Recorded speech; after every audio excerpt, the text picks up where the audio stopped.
છે.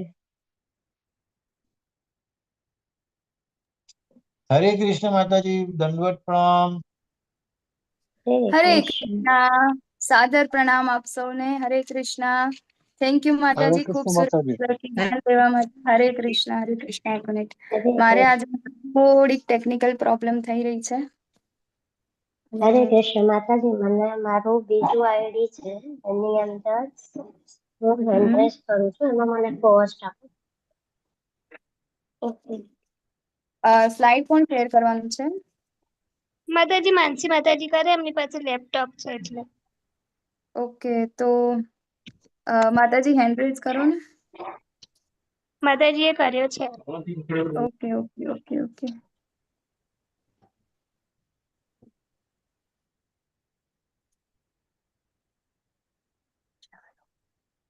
હરે કૃષ્ણ, આપ સૌનું ખૂબ ખૂબ હૃદયપૂર્વકનું સ્વાગત છે શ્રી શ્રી રાધા ગોવિંદા મંદિર ઇસ્કોન મેંગલુરુ તરફથી. આજે આપણે સૌ ભેગા થઈ ગયા છે અધ્યાય 7 ની ચર્ચાઓ કરવા માટે.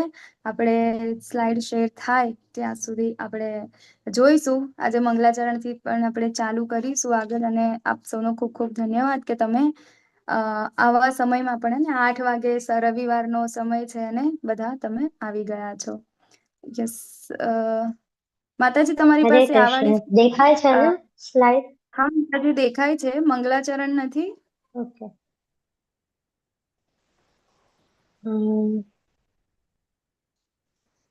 એક જ મિનિટ હો માતાજી. ઓકે, કઈ વાંધો નહીં, તમે ચાલુ કરો ત્યાં સુધી માતાજી આપણે મંગલાચરણ કરું, સ્ટાર્ટ માતાજી તમે કરીએ. સ્ટોપ.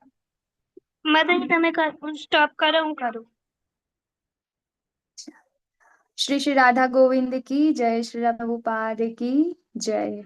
ओम अज्ञानतिमिरान्धस्य ज्ञानाञ्जनशलाकया चक्षुरुन्मिलितं येन तस्मै श्रीगुरुवे नमः। श्रीचैतन्यमनोभीष्टं स्थापितं येन भूतले स्वयं रूप कदा मह्यं ददाति स्वपदान्तिकं।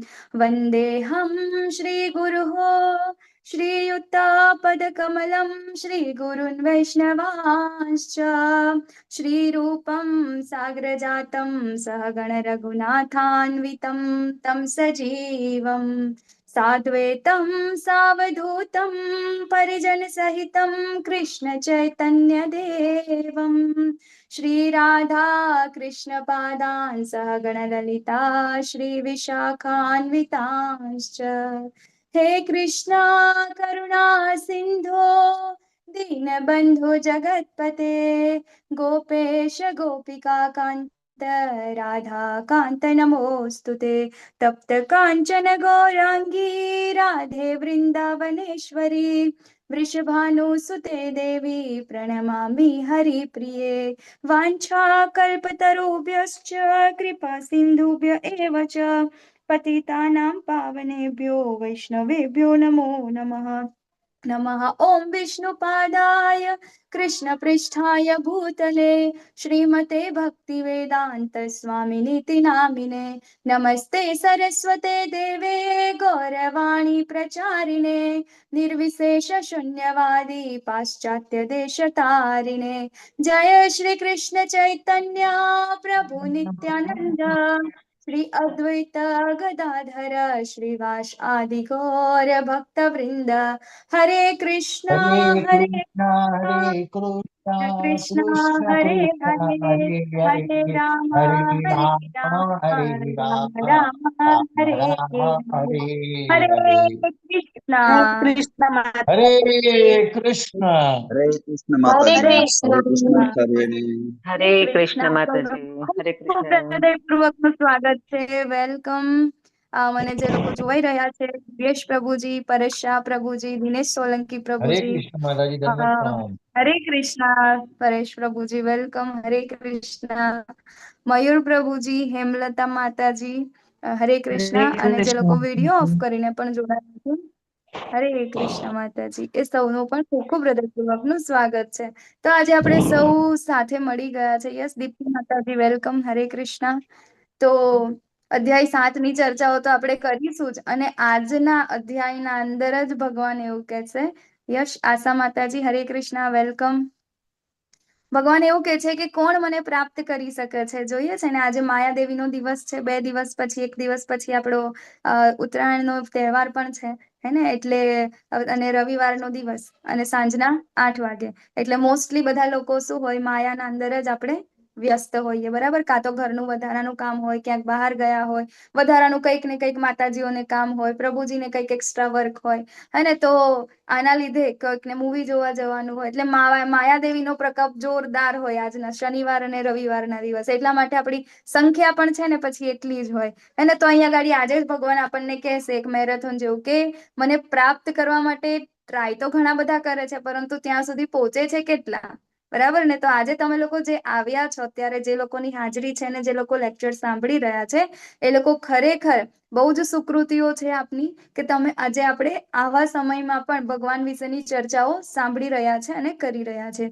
તો ચલો આજે આપણે અધ્યાય 7ની ચર્ચાઓ માટે આગળ વધીશું. એના પહેલા આપણે અધ્યાય 1 થી 6 માં આપણે શું જોયું? તો બેઝિકલી અધ્યાય 1 થી 6 શું હતું? કર્મયોગ, બરાબર? કર્મ દ્વારા આપણે ભગવત પ્રાપ્તિ કેવી રીતે કરવી એના વિશે આપણને એના અંદર જાણ થઈ, બરાબર? તો પહેલો અધ્યાય હતો, એના અંદર 3 વ્યક્તિની મનોસ્થિતિ હતી. અર્જુનજીના 5 સૌથી મોટું આપણે કહીએ તો અર્જુનજીના 5 પ્રશ્નો હતા, કે જેનાથી એ આગળ યુદ્ધ કરવા માટે તૈયાર ન હતા, બરાબર? પછી અધ્યાય 2 ના અંદર ભગવાને એમને શું કર્યું? એ 6 એમના જે 5 કારણ છે, એ 5 કારણના જવાબ આપી દીધા. તો હવે અહીંયા આગળ અધ્યાય 2 ના અંદર ગીતાનો સાર જે છે, એમાં બધું જ ભગવાને એક સાથે આપી દીધું. એટલે અર્જુનજીને એવું લાગ્યું કે આ તો ખીચડી થઈ ગઈ છે, બરાબર? તો પછી શું થયું? ભગવાને એમને કર્મયોગ આપ્યો, 3જો અધ્યાય, બરાબર? કર્મયોગના અંદર કર્મ કઈ રીતે કરીને આપણે ભગવત પ્રાપ્તિ કેવી રીતે, કે આપણે કર્મ આપણું નિયત કર્તવ્ય કર્મ છે, આપણે કરતું રહેવાનું છે. કર્મના કેટલા પ્રકાર હતા આપણે એ દિવસે જોયું હતું. કોણ કોણ કહેશે મને? ચાલો, કર્મના પ્રકાર. હરે કૃષ્ણ. હરે કૃષ્ણ. હરે કૃષ્ણ માતાજી. સકામ કર્મ, વિકર્મ, અકર્મ અને નિષ્કામ કર્મ. હરિ હરે બોલ. કૃષ્ણ. હરે કૃષ્ણ, બરાબર? તો આપણે 4 પ્રકાર આપણે એના જોયા હતા, અને આપણે ક્યાં જવાનું છે? નિષ્કામ કર્મથી આપણે અકામ કર્મ સુધી, આપણે અકર્મ સુધી આપણે જવાનું છે, બરાબર? પછી એની સાથે ભગવાને 4થો અધ્યાય એટલે કે જ્ઞાન યોગ પણ આપ્યું, બરાબર? અહીંયા ગાડી અર્જુનજીનો કોઈ ક્વેશ્ચન નતો, બરાબર ને? બીજા અધ્યાયના અંતે અર્જુનજીએ પ્રશ્ન પૂછ્યો હતો કે હવે મારે શું કરવાનું? યુદ્ધ કરવાનું કે પછી હું સંન્યાસ બની જાઉં, બરાબર ને? મને તો એવું છે કે હું સંન્યાસી બની જાઉં. એટલે આના અંદર કન્ફ્યુઝન હતું, એટલે ભગવાને 3જો અધ્યાય ને 4થો અધ્યાય આપ્યો. એના અંદર પછી 5મો અધ્યાય આપ્યો ભગવાને, કારણ કે અર્જુનજીએ પૃચ્છા કરી. શું પ્રશ્ન પૂછે? કે આમાંથી શ્રેષ્ઠ શું છે? કર્મયોગ કે પછી જ્ઞાન યોગ? શેમાં આગળ વધવું મારા માટે વધારે સારું છે, બરાબર ને? ઓકે, તો અહીંયા ગાડી ભગવાને એમને 5મો અધ્યાય આપ્યો, કૃષ્ણ ભાવના યુક્ત કર્મ, કે આપણે કર્મને પ્લેટફોર્મ બનાવીને આપણે ભગવાનને કેવી રીતે પ્રાપ્ત કરી શકીએ. તો આપણે ડેલી રૂટીનના અંદર જોયું હતું ને આપણે, કે કઈ રીતે આપણા દરેકે દરેક કામના અંદર ભગવાનને આપણે જ્યારે સેન્ટરમાં લાવીએ છીએ, ત્યારે આપણે ભગવાન માટે જે કામ કરીએ છીએ, શું થાય છે? ભક્તિ થાય છે આપણી, બરાબર? અને એ રીતે ભગવાન અહીંયા કહે છે કે સાચો યોગી કોણ છે, બરાબર? સાચો સંન્યાસી કોણ છે? એ બધાની એને ડેફિનેશન આપી. પછી અધ્યાય 6 ના અંદર શું આવ્યું? કે ધ્યાન યોગી, બરાબર? ધ્યાન યોગની આપણે વાત કરી, કે જેના અંદર અષ્ટાંગ યોગ હતા. તો અષ્ટાંગ યોગી પણ છે, એ લોકો બી કરે છે, તો એ લોકોનું શું થાય છે, બરાબર? તો એ લોકો પણ ભગવત પ્રાપ્તિ તો થાય છે, પરંતુ બહુ કઠિન છે. એ આપણા યુગ ધર્મનો એ આપણે કરી શકાય એવું નથી, બરાબર? તો ત્યાં આગળ ભગવાને એવું કીધું હતું કે એનાથી શ્રેષ્ઠ શું છે? ભક્તિ યોગી એ આવા ધ્યાન યોગી કે જ્ઞાન યોગી કરતા શ્રેષ્ઠ છે, બરાબર? હવે આપણને અહીંયા આગળ અધ્યાય 7 ના અંદર એવું થાય, અર્જુનજી પૂછે છે, બરાબર? તો અર્જુનજી એકચ્યુઅલી અહીંયા પૂછતા નથી, પરંતુ આપણને થાય ને કે આપણે ભક્તિ કરવી છે. આપણે ભક્તિ કરવી મતલબ શું? છેલ્લે આપણું જે ભક્તિ હતી, છેલ્લે શું કરવાનું હતું? ભગવાન પ્રત્યે આપણે પ્રેમ વિકસાવવાનો હતો. તો આપણે ભગવાન સાથેનો પ્રેમ વિકસાવવા માટે શું કરવું જોઈએ? હવે કોઈ વ્યક્તિ હોય, બરાબર? કોઈ 2 વ્યક્તિ હોય, એ 2 વ્યક્તિને એકબીજા સાથે લગ્ન કરવા હોય, તો લગ્ન કરવા માટે પહેલા એમને ઓળખે, પહેલા એમની સાથે પ્રેમ થવો જોઈએ એકબીજાને. તો એકબીજાને પ્રેમ કરવા માટે શું જોઈએ? એકબીજાને ઓળખવા જોઈએ, એકબીજાના વિશે ખબર હોવી જોઈએ. તો અહીંયા ગાડી ભગવાન આપણને એમના વિશે કહે છે. એટલે આપણો જે 7 થી લઈને વચ્ચેના જે બીજા 6 અધ્યાય છે 7 થી 12, એ શું છે? માત્ર ને માત્ર ભગવાન વિશેનું જ્ઞાન છે કે આપણી ભક્તિ કેવી રીતે કરવાની છે, આપણે ભગવાનને કઈ રીતે અહીંયા જાણી શકાય છે. ભગવાન એમના વિશે આપણને બધી વાત કરે છે, આપણે ભગવાનને જાણના છે. બરાબર. તો આજે અધ્યાય છે પરમેશ્વરનું જ્ઞાન. નેક્સ્ટ કરજો માતાજી.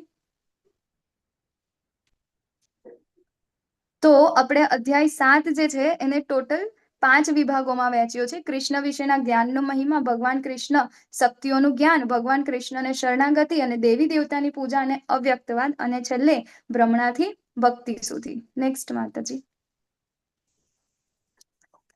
તો અહીંયા ગાડી ભગવાન કહે છે કે પૂર્ણ પુરુષોત્તમ પરમેશ્વર બોલ્યા, હે પૃથાપુત્ર, હવે સાંભળ કે તું કેવી રીતે મારી ભાવનાથી પૂર્ણ રહી મનને મારામાં અનુરક્ત કરીને યોગાભ્યાસ કરતો રહી મને સંપૂર્ણપણે સંદેહ રહિત થઈને જાણી શકીશ. ગઈકાલે આપણને ભગવાને શું કીધું હતું કે આપણે મનને કંટ્રોલમાં કરવું જોઈએ. બરાબર. મનને નિયંત્રણ, બધું જ શું છે? મનનો ખેલ છે. જો આપણે આપણા મનને કંટ્રોલમાં રાખી શકીશું તો જ આપણને સક્સેસ મળશે. તો ભક્તિમાં પણ આપણે ત્યારે જ ઉન્નત થઈશું જ્યારે આપણું મન કંટ્રોલમાં હશે. તો મન ક્યારે કંટ્રોલમાં હશે? જ્યારે ભગવાન કહે છે કે તારું મન મારામાં લગાડ.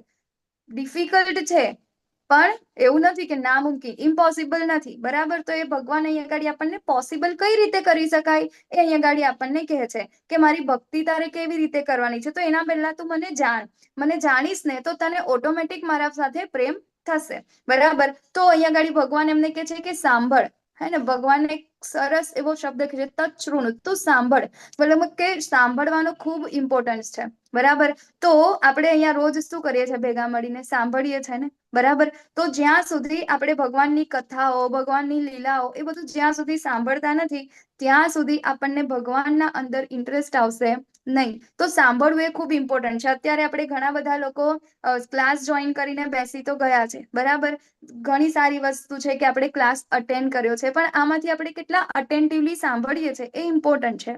ક્લાસ ચાલુ કરીને આપણું કામ કરવું ઓકે છે, ચાલો આપણું થોડું ઘણું અંદર જઈ રહ્યું છે, પરંતુ અટેન્ટિવલી સાંભળવું બહુ ઇમ્પોર્ટન્ટ છે. બરાબર. તો અહીંયા ગાડી આપણને કહે છે સાંભળવાનું ઇમ્પોર્ટન્ટ હે ને. તો એને બહુ શાંતિથી અને સારી રીતે આપણા મનમાં ઉતરે એવી રીતે આપણે એને સાંભળવું જોઈએ. એટલે ભગવાન કહે છે કે કઈ રીતે મારામાં અનુરક્ત રહીને યોગા અભ્યાસ કરતો રહી. ગઈકાલે આપણને ભગવાને કીધું હતું ને કે આને આપણે અભ્યાસ કરવો પડશે, પ્રેક્ટિસ કરવી પડશે, તો અને તો આપણે આપણા મનને કંટ્રોલ કરી શકીશું. બરાબર. તો નેક્સ્ટ માતાજી. તો અહીંયા ગાડી ભગવાન હવે કહે છે કે હું તને પૂર્ણ રૂપે ઇન્દ્રિય ગમ્ય તથા દિવ્ય એમ બંને જ્ઞાન વિશે કહીશ. આ જાણ્યા પછી તારાય જાણવા યોગ્ય કશું જ બાકી રહેશે નહીં. અહીંયા ગાડી કેમ ભગવાન એમને કહે છે? બરાબર. ચલો, ભગવાનને જાણવા માટે શું જોઈએ? સૌપ્રથમ આપણામાં શું ક્વોલિટી હોવી જોઈએ કે આપણે ભગવાન અત્યારે આપણને જ્ઞાન તો આપી રહ્યા છે, પણ આપણામાં શું એવું હશે તો આપણે એને જાણી શકીશું? શ્રદ્ધા અને શરણાગતિ. શ્રદ્ધા અને શરણાગતિ. હરી બોલ. થેન્ક યુ પરેશ પ્રભુજી. તો અહીંયા બહુ ઇમ્પોર્ટન્ટ છે શ્રદ્ધા અને શરણાગતિ. જો આપણને શ્રદ્ધા જ નહીં હોય તો આપણને તો એવું લાગશે ઓ આ તો આ છે, બોલે છે, ચાલ્યા કરશે. બરાબર. કૃષ્ણ ભગવાન અહીંયા ગાડી કહે છે શ્રદ્ધા જ નહીં હોય, આપણને આપણા શાસ્ત્રોમાં શ્રદ્ધા નહીં હશે તો આપણને એવું જ લાગશે કે આ તો બધી માઇથોલોજી છે, મીથ છે. આપણને એવું કહે છે ને, આપણા જેટલા પણ શાસ્ત્રો છે આ તો માઇથોલોજી છે, માઇથોલોજીકલ વાતો છે. માઇથોલોજી, મીથ એટલે શું? ખોટી વસ્તુ કે જે બનાવી કાઢેલી છે. શું આપણા શાસ્ત્રો બનાવી કાઢેલા છે? નહીં. પણ કેમ આપણે એવું કહીએ છીએ? કારણ કે આવી શ્રદ્ધા આપણા અંદર બેસાડવામાં આવી છે કે ભાઈ આ ખોટું છે. બરાબર. પહેલા ભારતના અંદર આપણે આ બધી જ આપણે શાસ્ત્રના સંદર્ભ લઈને આપણે જીવન જીવતા હતા, જ્યારે અત્યારે આપણે કેવી રીતે જીવીએ છીએ? આપણા જ શાસ્ત્રોને આપણે ખોટું કહીએ છીએ. બરાબર.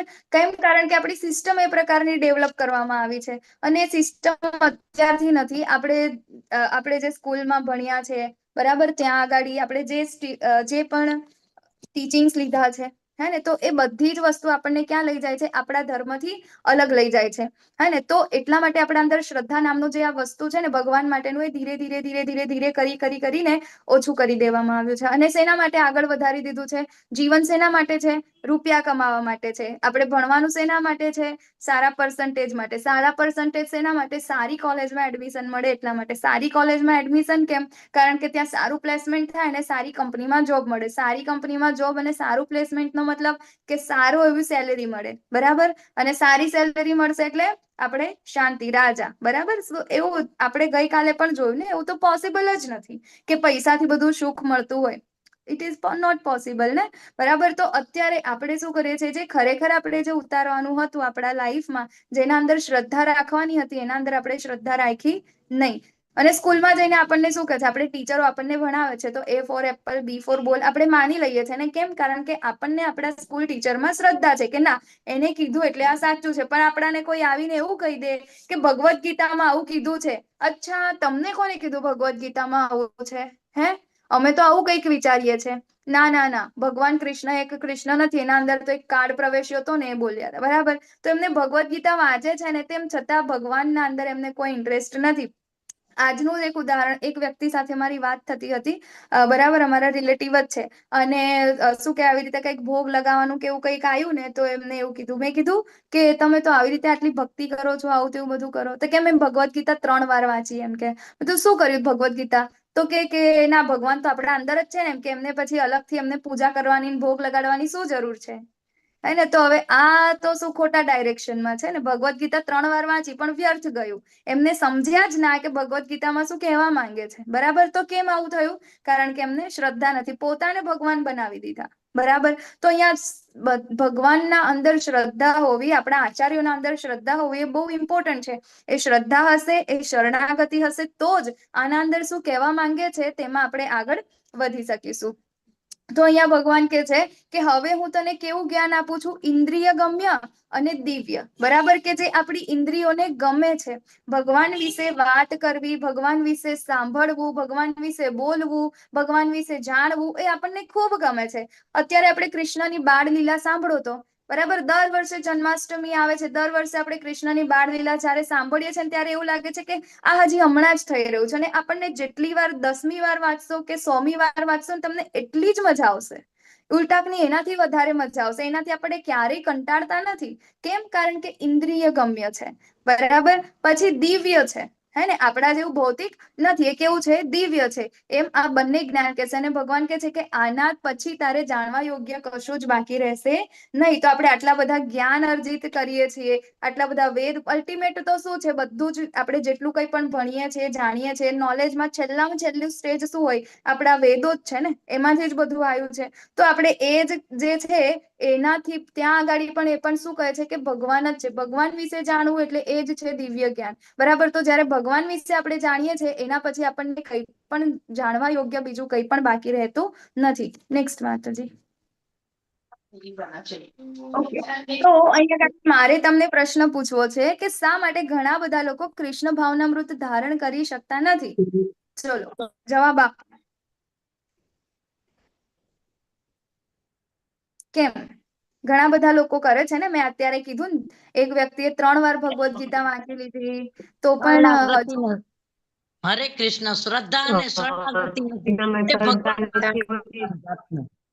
પોતે પોતાની જાતને ભગવાન વિશ્વાસ નથી એને. સાચી વાત છે. માતાજી, અજ્ઞાનતા. અજ્ઞાન. ખ્યાલ નથી. અજ્ઞાનતા એટલે તમારા બધાના જવાબ સાચા છે, બરાબર? અજ્ઞાની છે, શ્રદ્ધા નથી ભગવાનમાં, બરાબર ને? પેશન્સ નથી, તો એ વ્યક્તિ ભગવાનને જાણી શકતા નથી. તો અહીંયા ભગવાન જાતે કે છે, હું પણ નથી કહેતી, હે ને? આચાર્યો પણ નથી કહેતા, ભગવાન જાતે કે છે. શું કે છે? કે હજારો મનુષ્યમાંથી કોઈ એક સિદ્ધિ પામવા પ્રયત્ન કરે છે, અને આ પ્રમાણે સિદ્ધિ પ્રાપ્ત કરનારાઓમાંથી ભાગ્યે જ કોઈ મને એક વાસ્તવમાં જાણે છે. અહીંયા ઘડી તમારી સામે એક ફોટો દેખાય છે. શું છે આના અંદર? ચલો હેન્ડરેઝ કરો, હેન્ડરેઝ કરો, મેરેથોન દોડ છે, મેરેથોન દોડ. ના બોલશો, એક સાથે ના બોલશો, હેન્ડરેઝ કરો. ચાલો, યસ દીપ્તિ માતાજી, હરે કૃષ્ણ. મેરેથોન રેસ છે, એમાં બધા દોડે છે અને એમાં જે છેલ્લા 2 વ્યક્તિ છે એ લોકો વચ્ચે એટલે થાકી ગયા છે એટલે એમણે ગીવ અપ કરી દીધું. ઓકે, થેન્ક યુ માતાજી. બીજા કોઈ? યસ, શોભના માતાજી, તમે આમ હાથ કર્યો છે કે હેન્ડ રેઝ કર્યો છે? ઓકે, આહિર પ્રભુજી, હરે કૃષ્ણ. આહિર ગોમી પ્રભુજી,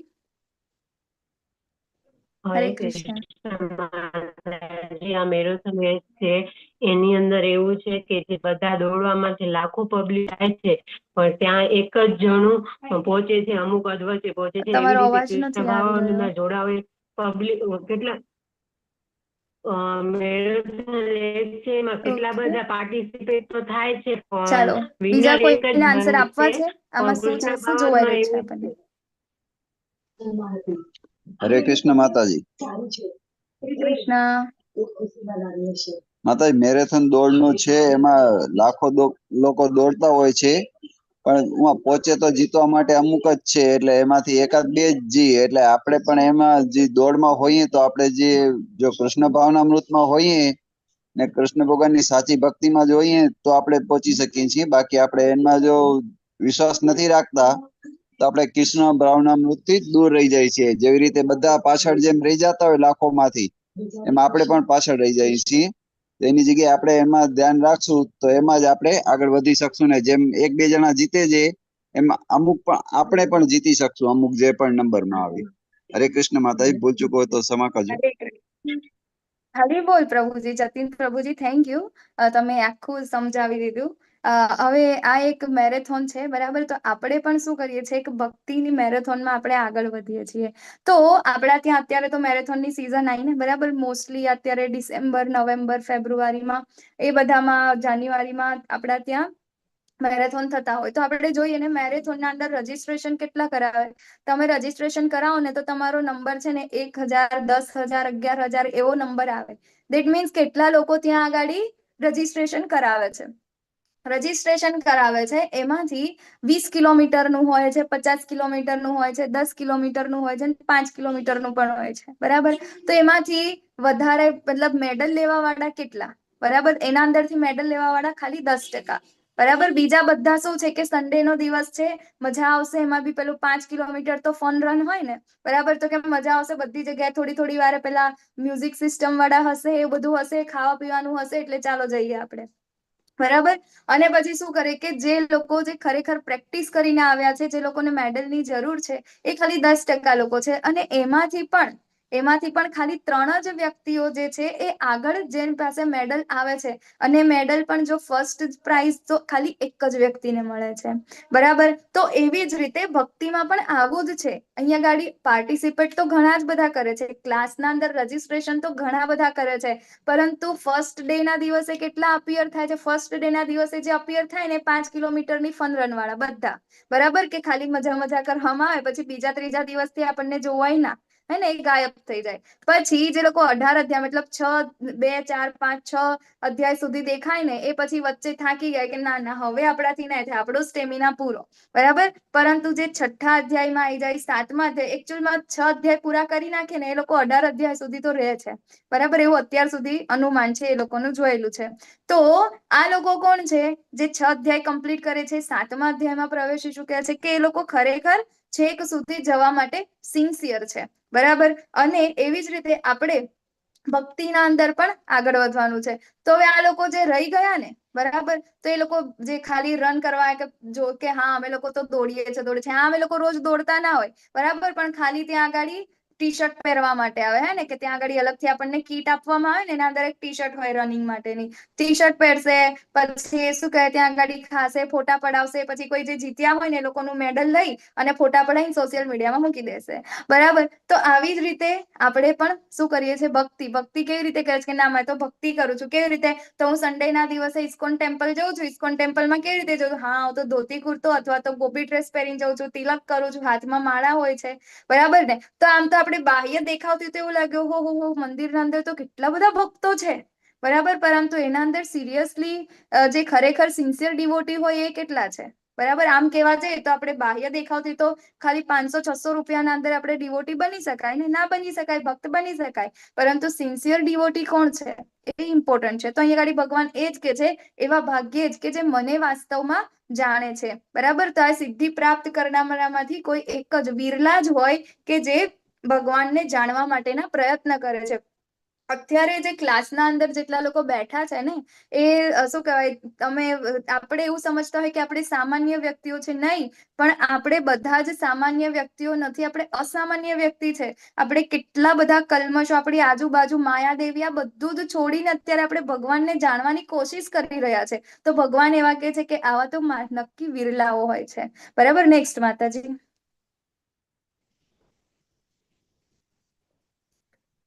ચાલો, આપણા 8 તત્વો કયા કયા છે?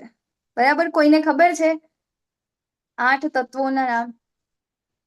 આપણું શરીર શેનો બનેલું છે? હરે કૃષ્ણ માતાજી. હરે કૃષ્ણ માતાજી. પ્રભુજી. પૃથ્વી, અગ્નિ, જળ, વાયુ, આકાશ, મન, બુદ્ધિ અને અહંકાર. હરિ બોલ. સ્થૂળ શરીર અને સૂક્ષ્મ શરીર. હરિ બોલ. થેન્ક યુ પ્રભુજી. યસ, માતાજી આપનો હેન્ડ રેઝ છે. આ બધા આવી ગયા. પૃથ્વી, જળ, અગ્નિ, વાયુ, આકાશ. હા, 8 થઈ ગયા. નેક્સ્ટ માતાજી. ઓકે, બરાબર. તો અહીંયા ગાડી ભગવાને કીધું પૃથ્વી, જળ, અગ્નિ, વાયુ, આકાશ, મન, બુદ્ધિ અને અહંકાર. આપણે અત્યાર સુધી ખાલી 5 જાણતા હતા ને?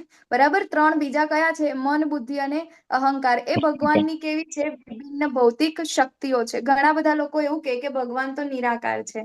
બરાબર. તો હવે આપણે આગળ જોઈશું કે ભગવાન કઈ રીતે નિરાકાર એ ભગવાનનું એક જસ્ટ પાસું છે. કેવી રીતે બધી જ વસ્તુઓના અંદર ભગવાન હોય છે. તો આપણે આ જોઈએ, આપણે દુનિયાના અંદર જેટલી પણ વસ્તુ છે આખા બ્રહ્માંડના અંદર, એ 2 વસ્તુથી બનેલી છે. આ છે ભગવાનની કઈ શક્તિ? અપરાશક્તિ. બરાબર. ને પરાશક્તિ જીવની નેક્સ્ટ સ્લાઇડના અંદર આવશે. બરાબર. તો અપરાશક્તિ છે ભૌતિક શક્તિ છે જે 8 તત્વોની બનેલી છે. બરાબર. પંચ મહાભૂત અને 3 છે મન, બુદ્ધિ અને અહંકાર. તો અહીંયા ગાડી ભગવાન કહે છે કે વળી હે મહાબાહુ અર્જુન, આ નિકૃષ્ટ શક્તિ ઉપરાંત, નિકૃષ્ટ શક્તિ કઈ છે? ભગવાનની આ ભૌતિક. બરાબર. ઉપરાંત મારી એક અન્ય ચડિયાતી પરાશક્તિ પણ છે કે જે જીવોની બનેલી છે અને જે ભૌતિક પ્રકૃતિ સાથે સંઘર્ષ કર્યા કરે છે અને તેના સંસાધનોનો ઉપભોગ કરે છે. તો આપણને ખબર છે કે આપણે શરીર નથી પણ આત્મા છે. તો અહીંયા ગાડી ભગવાન કહે છે કે આપણું જે શરીર છે એ આ જ 8 તત્વોનું બનેલું છે અને એના અંદર જીવ જે છે એ ભગવાનની કેવી છે? ચડિયાતી શક્તિ છે. અને આ ભૌતિક પ્રકૃતિ કેવી છે? નિકૃષ્ટ, એટલે કે ઉતરતી ક્રમની જે ભગવાનની આ પ્રકૃતિ આ શક્તિ છે. બરાબર. પરંતુ આ જીવ શું કરે છે? ઘણા જન્મો લે છે. બરાબર. અને એ જન્મોના અંદર શું કરે છે કે આ જ 8 તત્વોનો ઉપયોગ કરે છે. ભગવાનનો આ જે ભૌતિક શક્તિ છે એનો ઉપયોગ કરે છે, ઉપભોગ કરે છે અને એની સાથે સંઘર્ષ કર્યા કરે છે. હવે આપણને ખબર છે કે આપણા જીવનો શું સ્વભાવ છે? તો એ તો સતચિત આનંદ છે. એને તો ભગવાનના અંદર હંમેશા એમની સેવા કરવી હોય છે, એમાં જ એનું તો મન લાગેલું હોય છે. પરંતુ શા માટે આપણે આટલા બધા દુઃખી છીએ? શા માટે આપણને ભગવાનને પ્રાપ્ત કરવા માટે આટલું દુઃખી, આટલા બધા પ્રોબ્લેમ આવે છે? કેમ આપણું માળામાં મન નથી લાગતું? બરાબર. શા માટે આપણને આટલી બધી આ ભૌતિક વસ્તુઓ છે કેમ આપણને એટ્રેક્ટ કરે છે? કેમ? કારણ કે એ જે આ ભૌતિક પ્રકૃતિ સાથે આ જીવ જે છે શું કરે છે? સંઘર્ષ કર્યા કરે છે. સંઘર્ષ કેમ કરે છે? કારણ કે ભૌતિક શક્તિના અંદર શું છે? મન, બુદ્ધિ અને અહંકાર છે. બરાબર. અને એ શું કરે છે? હંમેશા એ માયાદેવી આપણને ભગવાનથી દૂર લઈ જવાનો ટ્રાય કરે. ભગવાનથી દૂર લઈ જવાનો કેમ ટ્રાય કરે? કારણ કે આપણી એવી ઈચ્છા હોય છે. બરાબર. તો એ મતલબ આપણી પરીક્ષા લેતા હોય છે. બરાબર. કે આપણે પરીક્ષામાં ઉતરી જવું મતલબ કે આપણે ભક્તિ કરવી.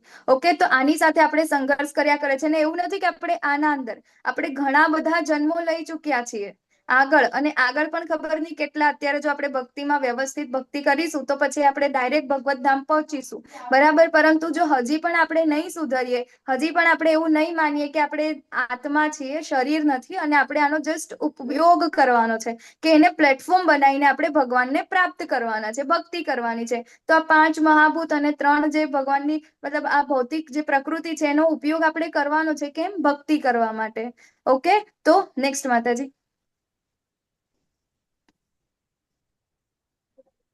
બરાબર. તો ભગવાન શું કે છે કે અહીંયા જેટલા પણ જીવો છે ને, આ સર્જન જે પણ થયું છે ને, એ બધું જ આ બંને શક્તિઓમાં થી જ થયું છે. તો આ જગતમાં જે કાંઈ ભૌતિક અને આધ્યાત્મિક છે તે સર્વની ઉત્પત્તિ તથા વિનાશ રૂપ તું મને જ જાણ. બરાબર, અહીંયા ગાડી ભગવાન આપણને એ ખબર પડે છે કે ભગવાન કૃષ્ણ એ જ દરેક વસ્તુના પૂરા બ્રહ્માંડના સ્વામી છે.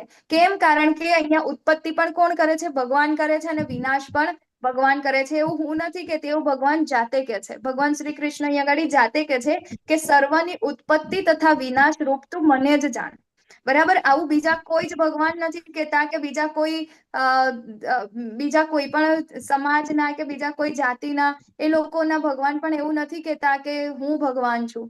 બરાબર, આગળ પણ આવશે કે અહમ બીજ પિતા. તો અહીંયા આગળ બીજા બધા વ્યક્તિઓ છે, હે ને, બીજા બધા ધર્મના લોકો, એ લોકો કોઈક શું કે છે કે હું ભગવાનનો પુત્ર છું. બરાબર, અને બીજો શું કે છે કે હું ભગવાનનો સંદેશવાહક છું. બરાબર, પૈગંબર છું. પણ કોઈ એવું નથી કહેતું કે હું ભગવાન છું. તો અહીંયા ગાડી ભગવાન કૃષ્ણ શું કહે છે કે હું ભગવાન છું. બરાબર ને? તો અહીંયા ગાડી આપણને અહીંયા ભગવાનના અંદર એટલી શ્રદ્ધા તો દ્રઢ થવી જોઈએ. કેમ આપણને ભગવાન એમના વિશે કહે છે? કારણ કે આપણને એમના માટે પ્રેમ કરવો છે. આપણે એમના અંદર શ્રદ્ધાને કેળવી શકીએ. હવે આપણને ક્લેરિટી આવવી જોઈએ કે ના, ભગવાન કૃષ્ણ એ જ સર્વોપરી છે. એમના અંદરથી જ બધું શું થાય છે? ઉત્પત્તિ થાય છે, અને વિનાશ પણ એ જ કરે છે. નેક્સ્ટ માતાજી.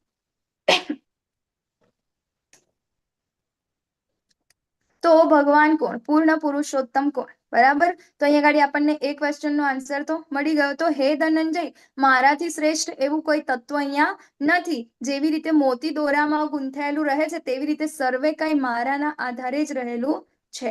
બરાબર, તો આપણે જોઈએ એક મોતીની માળા હોય, એક ઉદાહરણ આપું. જ્યારે કોઈ શું કહે, બહુ અઘરી વસ્તુ હોય ને ત્યારે ભગવાન શું કરે છે? અહીંયા ગાડીને ઉદાહરણ દ્વારા સમજાવે છે. કેમ? કારણ કે આપણા જેવા જીવ છે એ સમજી ના શકે. અત્યાર સુધી તો આપણે ઘણા બધા દેવી દેવતાઓને પૂજતા હોય, ઘણા બધાને માનતા હોય ને કે આ જ ભગવાન છે, આજના મારા કુળદેવી એ જ ભગવાન છે, પેલા કે મારા કુળદેવી એ જ ભગવાન છે, પેલા કે ના આ જ ભગવાન છે. એમાં ને એમાં આપણે લડાઈ મરીએ છીએ. બરાબર, આપણને આપણી યુનિટી જ નથી. હિન્દુઓની યુનિટી છે જ નહીં. કેમ? કારણ કે આપણે આવી જ રીતે જાતિવાદ ને આ બધામાં જ આપણે અત્યારે વિખૂટા પડી ગયા છે, હે ને? તો અહીંયા ગાડી શું હોવું જોઈએ? એક જ ભગવાન હોવા જોઈએ. તો ભગવાન અહીંયા ગાડી કહે છે કે હું એકલો એક જ ભગવાન છું, મારાથી શ્રેષ્ઠ બીજું કાંઈ નથી. તો આ વસ્તુ કીધું તું અહીંથી લઈ જઈને મૂકી દેજે પાછું, તોય તો માનતી નથી પાછી. ઓકે, તો એવી જ રીતે ભગવાન અહીંયા ગાડી આપણને શું કરે છે? એક ઉદાહરણ આપે છે. બરાબર, તો ઉદાહરણ કેમ આપે છે? કે આપણે આ ગંભીર વિષય જે છે એને આપણે સમજી શકીએ. તો કેવી રીતે? તો આપણે એક મોતીની માળા જોઈ હોય, બરાબર ને? તો એ મોતીની માળાના અંદર આપણને દોરો દેખાય છે? નથી દેખાતો. પરંતુ એ દોરો નીકળી જાય તો એ મોતીની માળા રહેશે નહીં રહે. બરાબર, તો ભગવાન એવું કહે છે અહીંયા ગાડી કે આ જે આખું જે સર્વ કાંઈ જે છે ને, આખા બ્રહ્માંડ ને જે કાંઈ પણ વસ્તુ છે ને, એ બધું ભગવાનના આધારે રહેલું. જો ભગવાન દોરાના સ્વરૂપે છે, જો ભગવાન ના હોય તો આ બધા જ મોતી શું થાય છે? વિખરાઈ જાય છે. બરાબર, નેક્સ્ટ માતાજી.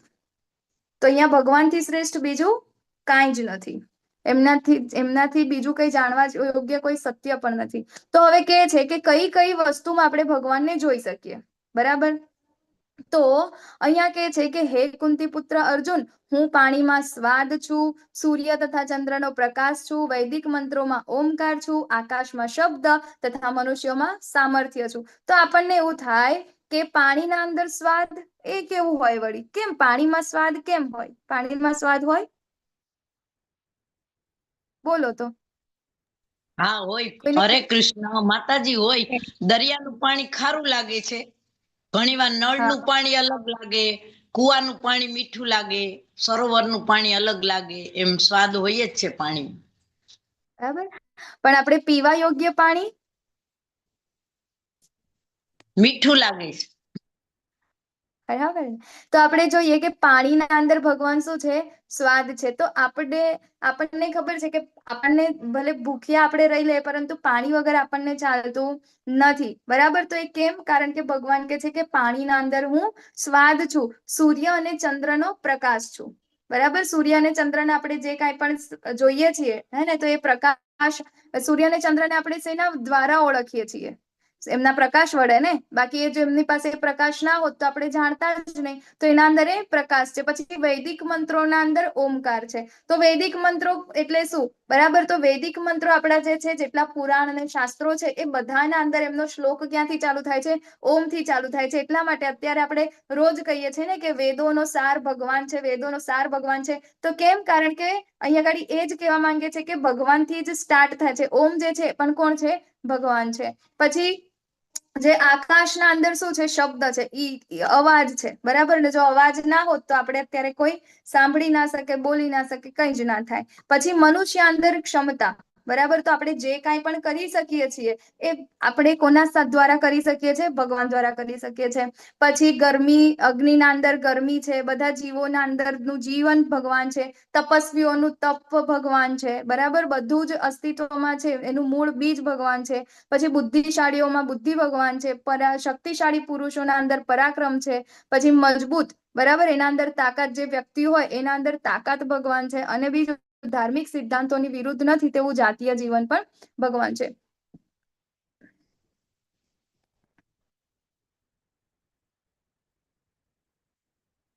તો અહીંયા આગળ આપણે જોયું કે આપણે અલગ અલગ શક્તિઓના અંદર ભગવાનને જોઈએ છે. ભગવાને કેમ આપણને આવું કીધું? કેમ? કારણ કે આપણે ખાલી ભૌતિક વસ્તુઓ જ જોઈ શકીએ છીએ. તો આપણને એવું થાય કે આપણે કઈ કણ કણમાં ભગવાન છે. બરાબર, તો કે ભાઈ ક્યાં ભગવાન છે? તો અહીંયા આપણે જયારે પાણી પીએ ને ત્યારે આપણને યાદ આવવું જોઈએ કે રસોહમ અપ્સુ કૌંતેય, મતલબ હા, આના અંદર ભગવાન છે. બરાબર, જયારે સુરત દાદા અને ચંદામામા જયારે ઉગે, જયારે આપણને જોવાય ત્યારે આપણને ખબર પડવી જોઈએ કે ના ભાઈ, આ ભગવાન આવી ગયા હવે.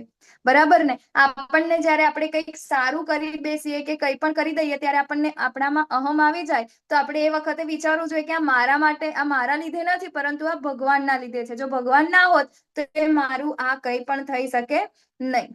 બરાબર, તો હવે ભગવાન કહે છે કે તું જાણી લે કે સર્વ ભાવ, પછી તે સત્વગુણી હોય, રજોગુણી હોય કે તમોગુણી હોય, તે બધા જ મારી શક્તિ દ્વારા પ્રકટ થયેલા છે.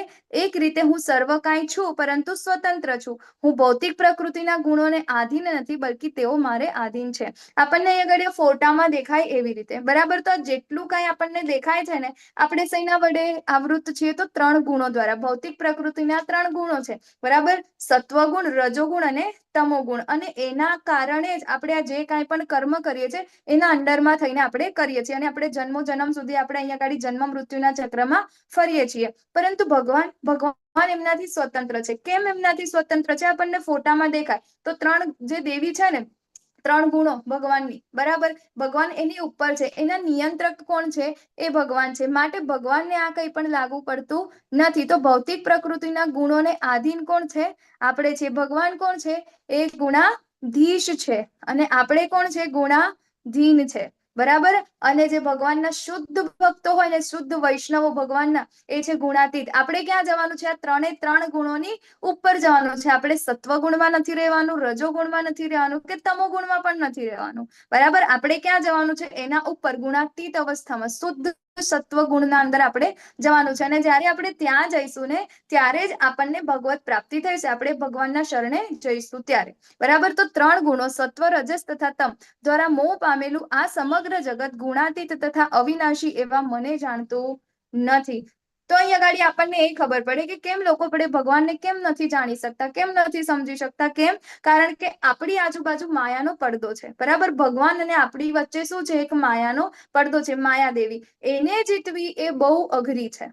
બરાબર, આગળ જ ભગવાને કીધું ને કે આ જે માયા છે, બરાબર, એને જીતવી બહુ અઘરી છે. હે ને? તો આપણે શું છે? અહીંયા આગળ મોહ પામેલા છે. અને મોહમાંથી ઉપર કોણ આવે? કે જે ભક્ત હોય. બરાબર, જે શુદ્ધ ભક્તો હોય ને, એને જ એના આગળથી જ આ મોહરૂપી જે આ પડદો છે એ અહીંયાથી દૂર થાય. બરાબર, મોહ એટલે શું? કે આ મારા બાળકો છે, આ મારું ઘર છે, આ મારું શરીર છે, આ મારું ગામ છે, આ મારું છે, આ મારું છે. બરાબર, આ મારાથી થાય છે, આ હું અહીંયા ના હોઉં તો શું થાય? બરાબર ને? પેલાએ આવું કર્યું છે, મને ગુસ્સો આવે છે. તો આ બધું શું છે? આપણા 3 ગુણોના કારણે આપણે આ જે કાંઈ પણ વિચારવાની શક્તિ હોય, જે કાંઈ પણ કર્મ કરીએ છીએ, એ બધું જ આપણે 3 ગુણોના દ્વારા કરીએ છીએ. પરંતુ આપણને આગળ જ ભગવાને ભક્તના પણ ગુણ આપ્યા છે કે કોને ભક્ત કહેવાય છે. બરાબર, તો અહીંયા એવું જ છે કે આપણે જયારે આ 3 ગુણોથી ઉપર જયારે જઈશું ત્યારે આપણા ઉપર જે આ મોહનો પડદો છે એ દૂર થશે. તો અહીંયા જ્યાં સુધી મોહ છે આપણને ત્યાં સુધી આપણે ભગવાનને ઓળખી શકીશું નહીં. જેમ કે એક ઉદાહરણ તરીકે લઈએ તો આકાશના અંદર આપણે વાદળ, અત્યારે તો કેવું વાદળછાયું વાતાવરણ હોય ને બધાના ત્યાં, બરાબર. તો જ્યારે વાદળ હોય ચોમાસાના અંદર આપણને જોવા મળે ત્યારે આપણને એવું થાય ને કે આજે તો સૂરજ આવ્યો જ નથી, આજે સૂરજ દાદા ઉગ્યા જ નથી. પણ શું એ પોસિબલ છે? નહીં ને. પરંતુ સૂરજ દાદા તો ઉગ્યા છે, પરંતુ આપણને વાદળ છે ને એટલા માટે આપણને નથી જોવાતું. જેવા જ વાદળો જશે ને એવું આપણને ખબર પડશે કે હા સૂરજ દાદા છે, તડકો આવ્યો છે, બરાબર. તો અત્યારે આપણી આજુબાજુ શું છે? એ વાદળો છવાયેલા છે. એ શું છે? મોહ છે. અને મોહ કયો છે? આ 3 ગુણોના છે, બરાબર. તો જ્યાં સુધી આ નહીં હટે ને ત્યાં સુધી આપણને આ સૂર્યરૂપી જે ભગવાન છે ને એ આપણને જોવાશે નહીં. નેક્સ્ટ માતાજી. તો વ્યક્તિ કેવી રીતે માયાની પકડમાંથી બહાર નીકળી શકે? બરાબર. તો કેવી રીતે આપણે નીકળી શકાય? તો આ ભૌતિક પ્રકૃતિના 3 ગુણોની બનેલી, ભગવાન શું કે છે કે ભૌતિક પ્રકૃતિના 3 ગુણોની બનેલી મારી આ દેવી માયાને જીતવી કેવી છે? અત્યંત દુષ્કર છે. પરંતુ જેઓ મને શરણાગત થઈ જાય છે ને તેને તે સરળતાથી પાર કરી જાય છે, બરાબર. તો અહીંયા ગાડી એ બહુ ઇમ્પોર્ટન્ટ ટેક અવે છે. આપણે એ શીખવા જેવું છે કે આપણે આ મોહરૂપી પડદાને આપણે કઈ રીતે દૂર કરવો જોઈએ. આપણા ઉપર જે આ વાદળો છવાઈ ગયા છે એ વાદળોને આપણે પાર કેવી રીતે કરી શકાય? તો એ ખાલી એક જ વસ્તુથી આપણે કરી શકીએ અને એ છે ભગવાનના ઉપર શરણાગતિ, બરાબર. તો આપણને ખબર છે કે ભગવાનને અને આપણને જોડતી કડી કોણ છે? એ છે ગુરુ, બરાબર. આપણા આચાર્યો, બરાબર. તો આપણે જ્યારે આપણા આચાર્યોના શરણાગત થઈશું, એમનામાં શ્રદ્ધા રાખીશું, ભગવાનને શરણાગત થઈશું, રોજ ભગવાનને આપણે પ્રાર્થના કરીશું, તો જ આપણે આ માયારૂપી જે પડદો છે ને એનાથી આપણે બહાર નીકળી શકીશું. બાકી તો આપણો કોઈ જ ઉદ્ધાર નથી. તો રોજ આપણે શું કરીએ છીએ? એનો જ પ્રયાસ કરીએ છીએ ને. રોજ 8 વાગે આવીએ છીએ, રોજ માળા કરીએ છીએ, સવારે મંગલા આરતીમાં જઈએ છીએ, પછી આપણે રોજ સવારે ભાગવતમના ક્લાસ સાંભળીએ છીએ. કેટલું બધું આના અંદર ઘણા બધા એવા ભક્તો છે, બરાબર, સિનિયર છે કે જે શ્રવણમ એટલું બધું દિવસના અંદર એટલું બધું શ્રવણમ કરે છે, કેટલું બધું. એટલી એમની માળા બી એટલી સરસ થાય છે, બધું જ એકદમ કહેવાય ને કે ભગવાને કીધું છે ને કે આ ભાઈ આ તારે પ્રેક્ટિસ કરીશ તો તું પરફેક્ટ બનીશ, તો તું ભક્તિમાં આગળ વધીશ. તો એ પ્રેક્ટિસ કેટલી સરસ રીતે કરે છે, હે ને. ઘણા બધા આમાં હોય છે, જે પરેશ શાહ પ્રભુજી છે, લલિત પ્રભુજી છે, વેલુભા વાઘેલા પ્રભુજી છે, શોભના માતાજી છે, હે ને. પછી શશી માતાજી છે, ઘણા બધા, હરિસુંદરદાસ પ્રભુજી છે. આપણે જોઈએ ઘણા બધા લોકોને હું ક્લાસના અંદર જોતી હોઉં છું. ભાગવતમના ક્લાસ હોય, સવારે જપા સેશન હોય કે પછી સવારે મંગલા આરતી હોય, ઘણા બધા હોય છે, બરાબર. ઇવન આના અંદર મેં જેના નામ બી નથી લઈ શકી એ પણ ઘણા બધા હોય છે. તો આપણે શું કરીએ છીએ? આપણે પ્રેક્ટિસ કરીએ છીએ આના અંદરથી ઉતરવાની, બરાબર, કે ભગવાનને શરણાગત થવાની. રોજ આપણે ક્લાસ ચાલુ થાય અને ક્લાસ પૂરો થાય ત્યારે આપણે શું કરીએ છીએ? હરે કૃષ્ણ કરીએ છીએ ને. તો શું કરીએ છીએ? 2 હાથથી આપણે અહીંયા જુઓ, આ છે આ મહાસાગર. એ શું છે? આપણું આ જીવન, બરાબર ને. તો આ ભૌતિક જીવન જે છે એ શું છે? આપણું દુઃખોનો સાગર છે. અને એમાંથી આપણે ઉદ્ધાર કરવા માટે ભગવાનને પુકારીએ છીએ રોજ. હરે કૃષ્ણ કૃષ્ણ કૃષ્ણ હરે હરે, હરે રામ રામ રામ હરે હરે. અને જેવી રીતે આપણે ભગવાનને 2 હાથ ઉપર કરીને જેવી રીતે શરણાગત થઈએ છીએ ને, ભગવાન જો અહીંયા ગાડી ભગવાન કે છે કે હું એને ઉદ્ધાર કરવા માટે આવું છું. આગળના લેક્ચર્સમાં આવશે, આગળના ચેપ્ટરમાં, બરાબર, કે ભગવાન અહીંયા ગાડી આવે છે, બરાબર, એનો ઉદ્ધાર કરવા માટે જાતે આવે છે. ઓકે, નેક્સ્ટ માતાજી. તો શરણાગતિ એ ખૂબ ઇમ્પોર્ટન્ટ છે, બરાબર.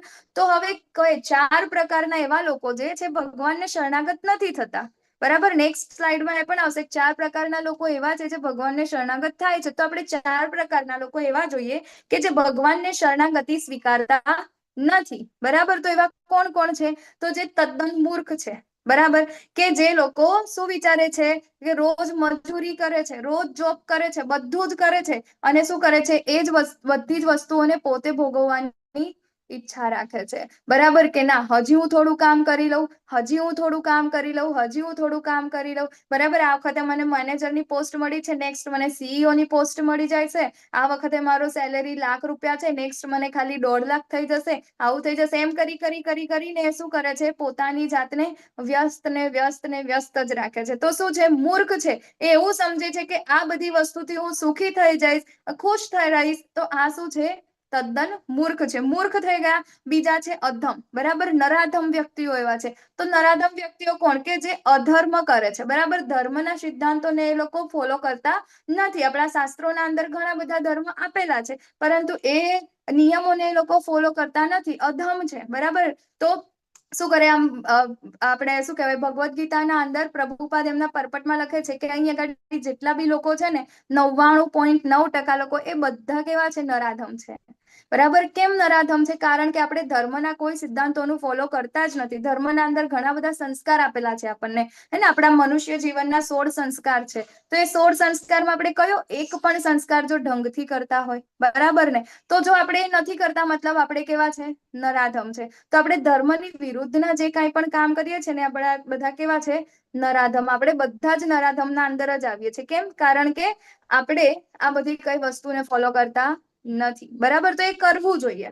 ઓકે. પછી છે બીજા કે જે લોકોનું જ્ઞાન માયા વડે હરાઈ ગયું છે, બરાબર, માયા અપહત જ્ઞાન, કે જે લોકોનું જ્ઞાન જે છે માયા વડે હરાઈ ગયું છે. તો હવે શું કરે છે કે બહુ મોટા સાયન્ટિસ્ટ બની ગયા, બહુ સારા એવા સારું એવું એજ્યુકેશન પાસ કરી દીધું, બરાબર ને, તત્વજ્ઞાની બની ગયા, એ બધા દાર્શનિકો બની ગયા. એ લોકોને શું થાય છે કે ના, ભગવાન જેવું તો કશું છે નહીં. આ જે કાંઈ પણ છે ને, આ સાયન્સના લીધે ચાલે છે, બરાબર. કે ધરતીના અંદર ગુરુત્વાકર્ષણ છે ને, એટલા માટે સફરજન ઉપરથી નીચે પડ્યું. તો શું એ સફરજન ઉપરથી નીચે પડ્યું એના પહેલા ગુરુત્વાકર્ષણ હતું નહીં? એના પહેલા લોકો રહેતા નતા, બરાબર. એ લોકો શું કે છે કે ભાઈ આ દુનિયા તો જે શું કહેવાય સર્જાય છે ને, તો મોટો ધડાકો થયો ને એમાંથી આ દુનિયા બની ગઈ, બરાબર ને. તો અત્યારે બી કરો ને ધડાકા તમારા લેબના અંદર, હે ને, સાયન્ટિસ્ટ એવું કે તો તમારા લેબમાં ધડાકા કરો ને બનાવી દો, બરાબર. પછી એવું કે છે કે બધી જ વસ્તુ પોસિબલ છે સાયન્સથી.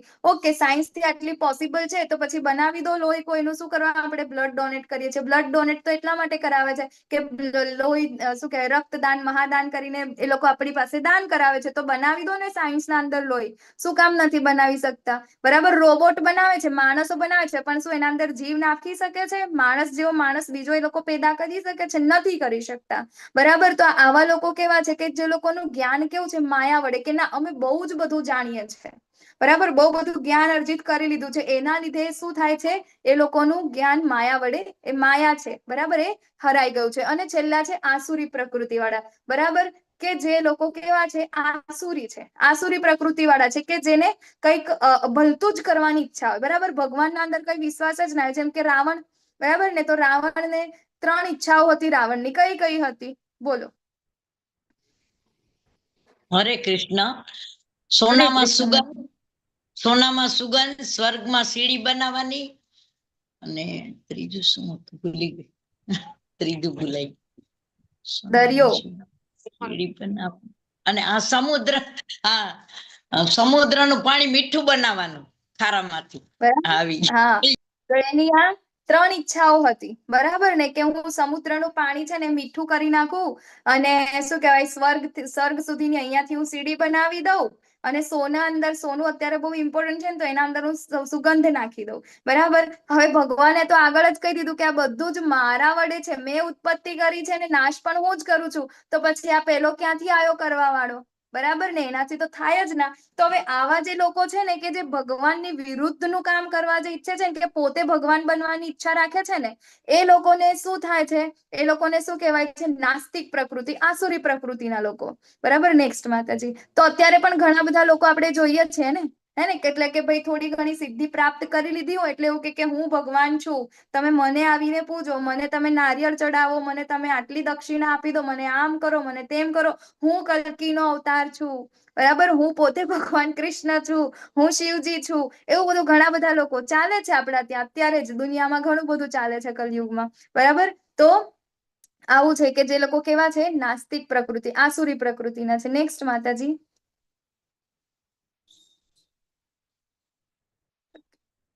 તો આપણે જોયું એવી રીતે દરેક દુષ્કૃતિના ઉદાહરણ આપણે જોઈ લીધા, બરાબર. હવે 4 વ્યક્તિઓ એવા પણ છે કે જે ભગવાનને શરણાગત થાય છે, બરાબર. 4 કયા નથી થતા આપણે જોયા. એક કોણ છે?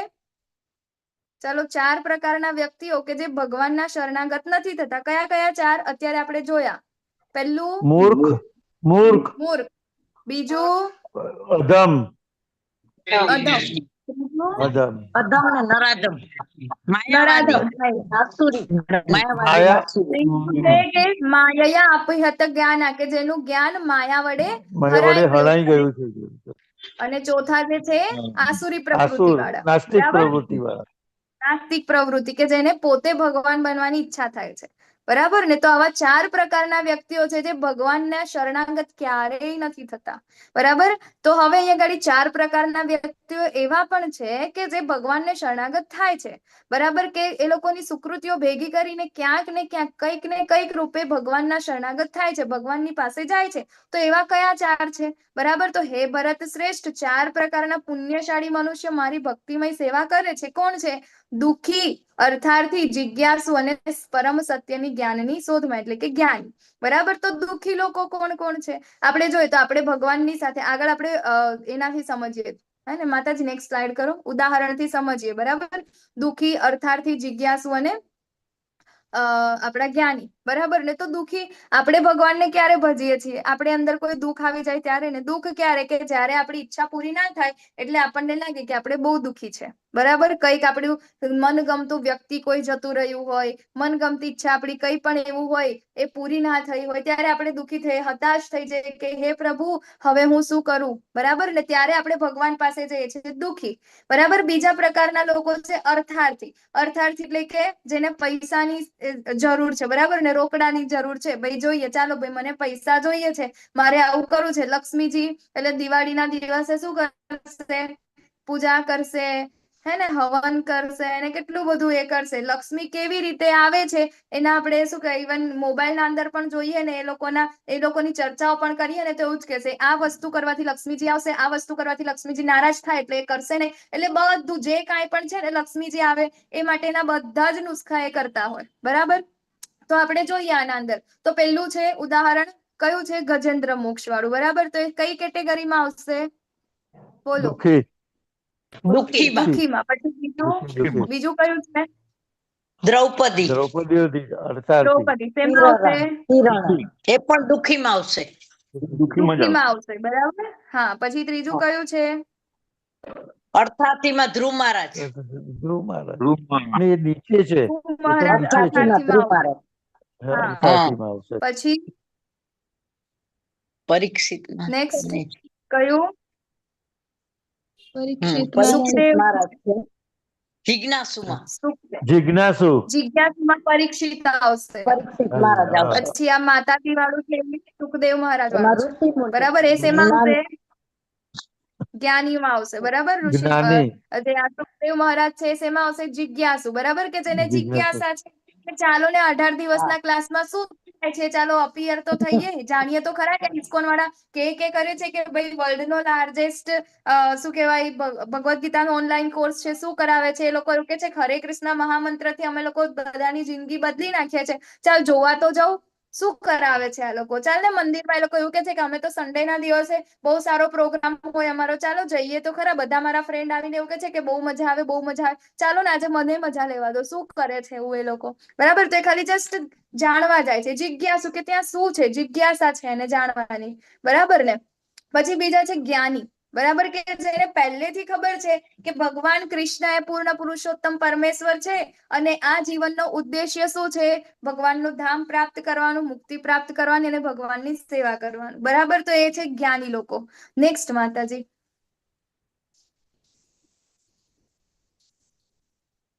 તો અહીંયા ગાડી આપણને થાય કે ધ્રુવ મહારાજ તો આપણે ભક્તની કેટેગરીમાં હોય, તો અર્થાર્થી કેમ છે, બરાબર. તો એ આપણે જાણીએ તો ધ્રુવ મહારાજના અંદર હરે કૃષ્ણ. ઓકે.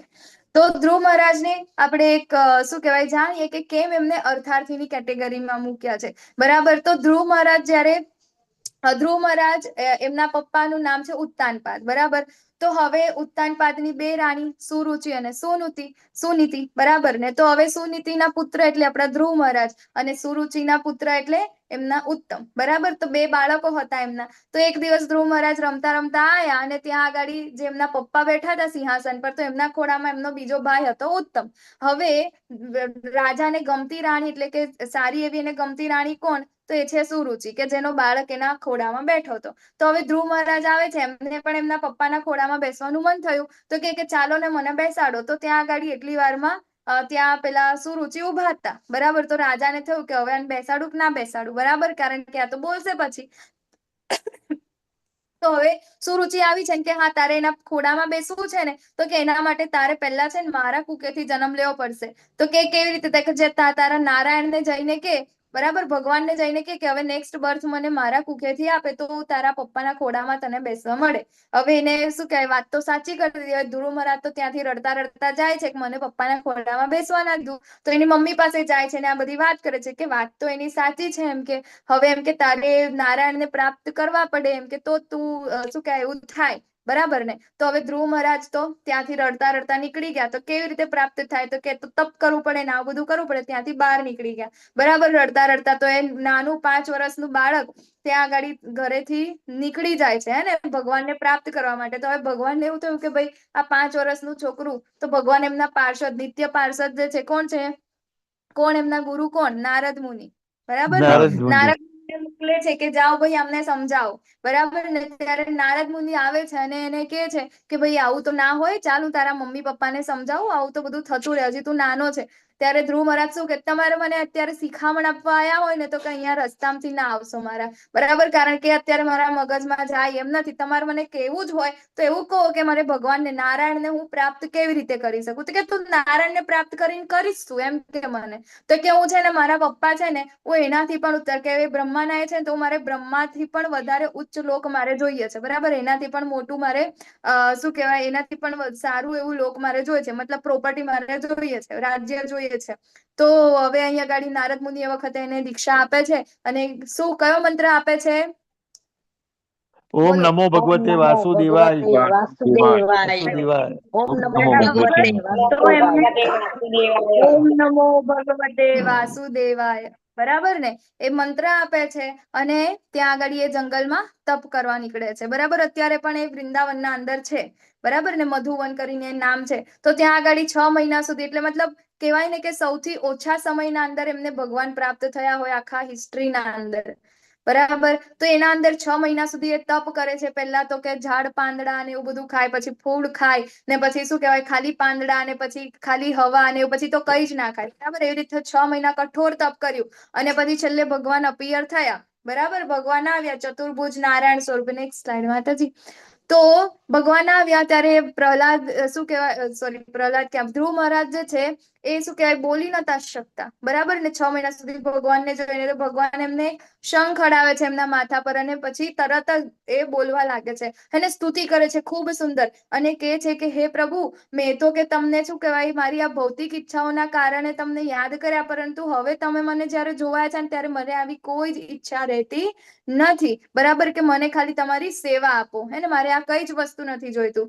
પણ હવે ભગવાને આપણને આગળ પણ કીધું છે ને કે જે મને જે ભાવમાં ભજે છે હું તેને તે જ રીતે વળતર આપે છે, બરાબર. તો અહીંયા ગાડી ધ્રુવ મહારાજે અર્થ માટેની કામના કરી હતી. સ્ટાર્ટ તો એનાથી જ કર્યું હતું ને, બરાબર. અર્થ માટે કામના કરી હતી એટલે અહીંયા ગાડી ભગવાન દ્વિભુજ સ્વરૂપમાં નથી આવતા, પણ શેમાં આવે છે? ચતુર્ભુજ સ્વરૂપમાં, બરાબર ને. તો એમને અલગથી એક ધ્રુવ લોક આપે છે અને ઘણા વર્ષો સુધી એમને રાજ્ય આપે છે કે જે શું કહેવાય એ સુખપૂર્વક અહીંયા ગાડી રહે છે અને એમનું ધ્રુવ લોક આપે છે કે જેનું ક્યારેય નાશ પામતો નથી. આપણા બ્રહ્માંડનો લય થાય છે, બરાબર, પરંતુ એ લોકનો લય થતો નથી. એના અંદર ભગવાન એમની સાથે હોય છે, બરાબર ને.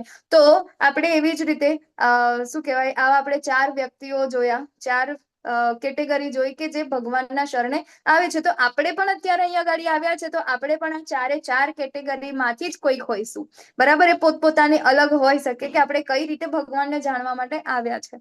તો હવે અહીંયા ગાડી આગળ કહે છે કે આમાંના જે પૂર્ણ જ્ઞાની છે ને અને શુદ્ધ ભક્તિમાં તલ્લીન રહે છે ને તે સર્વશ્રેષ્ઠ છે, કારણ કે હું તેને અત્યંત પ્રિય છું અને તે મને પ્રિય છે. 4 પ્રકારના વ્યક્તિઓ નથી આવતા, 4 પ્રકારના વ્યક્તિઓ આવે છે. હવે એમાંથી ભગવાનને પ્રિય કોણ છે, બરાબર. આપણે ભગવાન સુધી તો જતા રહ્યા, પરંતુ ભગવાનને પ્રિય કેટલા લોકો છે? સ્કૂલમાં ભણવા તો આપણે બધા જઈએ છીએ, પરંતુ સ્કૂલ ટીચરના ફેવરિટ કોણ હોય, બરાબર ને. તો અહીંયા ગાડી કે છે કે જે જ્ઞાની છે, જે જાણે છે કે હું જ ભગવાન છું, જે શુદ્ધ ભક્તિમાં તલ્લીન રહે છે અને સર્વશ્રેષ્ઠ છે, કારણ કે તેને હું અત્યંત પ્રિય છું. એના માટે ભગવાન સિવાય બીજું કાંઈ જ નથી અને ભગવાનને પણ એમના સિવાય બીજું કાંઈ જ નથી. બરાબર ને? આપણે જોઈએ ને તો ભગવાન કેવા છે, અને ભગવાન છે ને ભક્ત માટે વેચાઈ જાય. બરાબર ને? તો ભગવાન ભક્ત વત્સલ છે, એમના માટે કંઈ પણ કરે. ભગવાનને સૌથી પ્રિય કોણ હોય? તો ભગવાનને એમના ભક્ત સૌથી પ્રિય હોય. બરાબર ને? તો એટલા માટે, અને કયા ભક્ત કોને કહેવાય? કે જેના માટે ભગવાન સિવાય બીજું કોઈ જ ના હોય. હે ને? તો આપણે તો આ અવસ્થામાં પહોંચવાનું છે. નેક્સ્ટ માતાજી. તો ક્યારે આપણે આ કરી શકીએ? બરાબર ને? તો દુર્લભ મનુષ્ય કોણ હોય કે જે ભગવાનને શરણાગતિ પ્રાપ્ત કરી શકે? તો કે છે બહુનામ જન્મ નામ અંતે. બરાબર ને? અનેક જન્મ પછી જે મનુષ્યને ખરેખર જ્ઞાન થાય છે, તે મને સર્વ કારણોના કારણ જાણીને મારા શરણે આવે છે, આવો મહાત્મા કેવો છે? અતિ દુર્લભ છે. તો જો અત્યારે આપણને એ ખબર પડે, અહીંયા ગાડી ભગવાનનો ફોટો કયો આપ્યો છે? દ્વિભુજ મુરલી મનોહર શ્યામ સુંદર ભગવાન શ્રી કૃષ્ણ. હા ને? તો આપણને એ ખબર પડે કે ભગવાન કૃષ્ણ એ જ પૂર્ણ પુરુષોત્તમ પરમેશ્વર ભગવાન છે. આમનાથી ઉપર બીજું કોઈ જ સત્ય નથી. તો જેને વ્યક્તિને આના અંદર આ વાતમાં ભગવાનની આ જે કીધું છે એના અંદર શ્રદ્ધા આવી જાય ને, અને એ વ્યક્તિ એ દિવસથી એવું માનવા લાગે ને કે ના, ભગવાન જ સર્વ કારણોના કારણ છે, ભગવાન કૃષ્ણ છે, બીજું કાંઈ જ નથી. તો આવો મહાત્મા કેવો છે? અતિ દુર્લભ છે, રેરેસ્ટ છે, કોઈ વિરલો જ હશે. બરાબર ને? મેરેથોનના અંદર આગળ જવા માટે આવું કોઈ એક વ્યક્તિ હશે. કેમ? કારણ કે ઘણા બધા લોકો યોગ સાધના કરે છે, કેટલા વર્ષો સુધી, હજારો વર્ષોની તપસ્યા કરે છે, અને તપસ્યામાં છેલ્લે લોકો માંગે છે શું?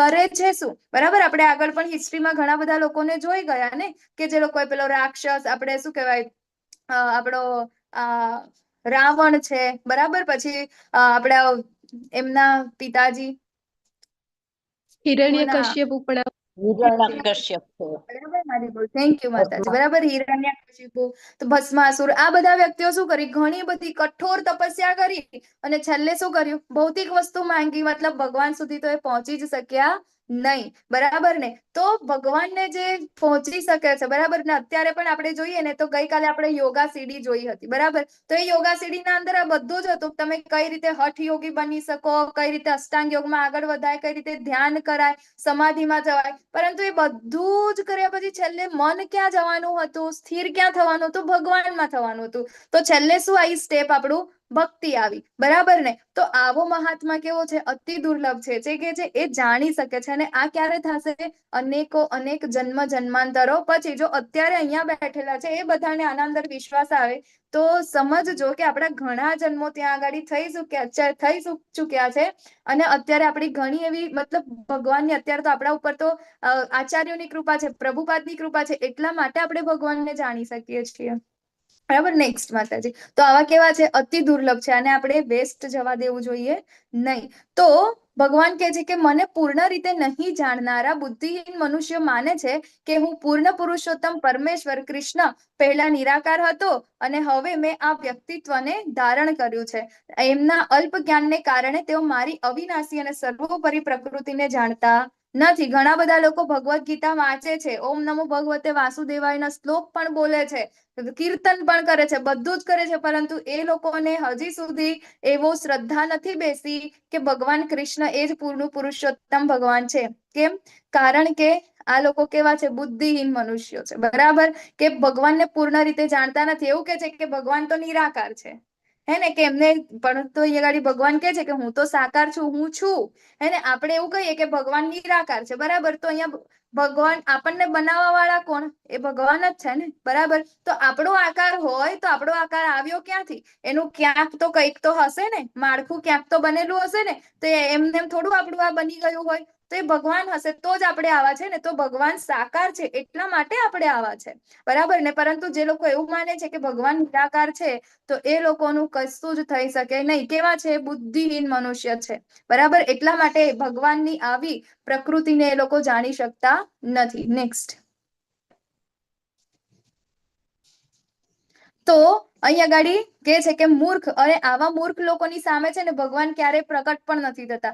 ઘણા બધા લોકો કે છે કે ભાઈ તમે કહો છો કે ભગવાન કૃષ્ણ એ જ છે ને આ છે તે છે, નિરાકાર છે ભગવાન, તો એમનો કોઈ આકાર નથી. બરાબર, ભગવાન એ તો શું છે, પોઝિટિવ એનર્જી છે, એક વસ્તુ છે, એક શું કહેવાય એના અંદર આપણે જઈને લીન થઈ જવાનું છે, બીજું કાંઈ જ નથી. હે ને, તો આપણે એમને ગમે તેટલું આપણે કહીશું ને તો પણ એ લોકોને કઈ જ ફરક પડે નહીં. આપણે એમને હરે કૃષ્ણ મહામંત્રની આપણા સામે 10 માળા કરાવીશું ને તો પણ એ લોકોને એ વસ્તુ આવશે નહીં. કેમ? કારણ કે ભગવાન શું કહે છે કે આવા મૂર્ખ અને અલ્પ બુદ્ધિ વાળા માણસો સમક્ષ ભગવાન ક્યારેય પ્રકટ થતા નથી. તેમના માટે હું મારી અંતરંગ શક્તિ દ્વારા આવૃત રહું છું, અને તેથી તેઓ જાણતા નથી કે હું અજન્મા તથા અવિનાશી છું.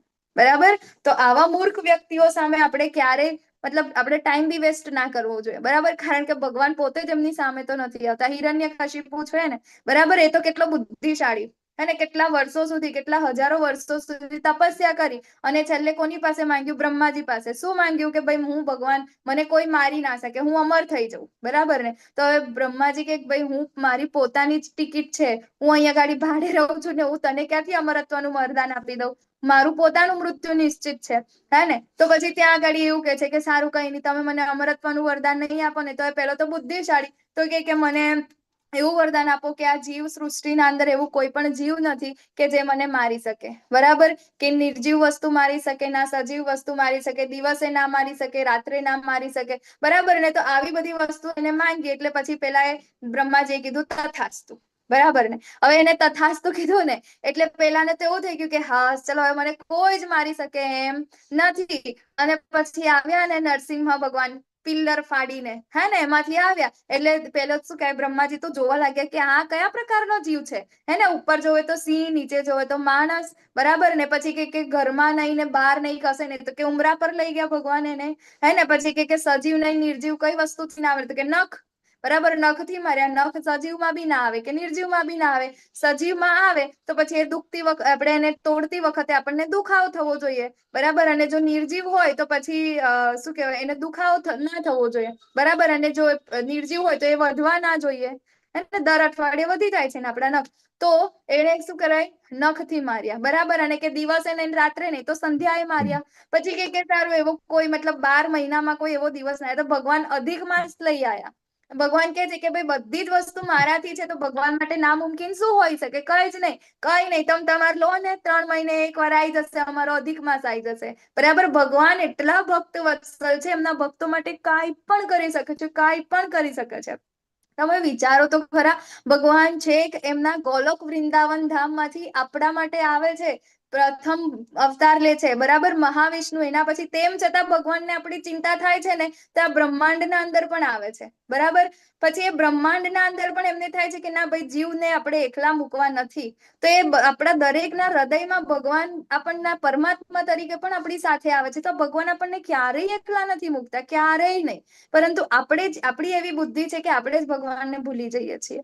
હે ને? તો આવા વ્યક્તિઓ સામે ભગવાન ક્યારેય પ્રકટ પણ થતા નથી. નેક્સ્ટ માતાજી. તો ભગવાન કેવા છે?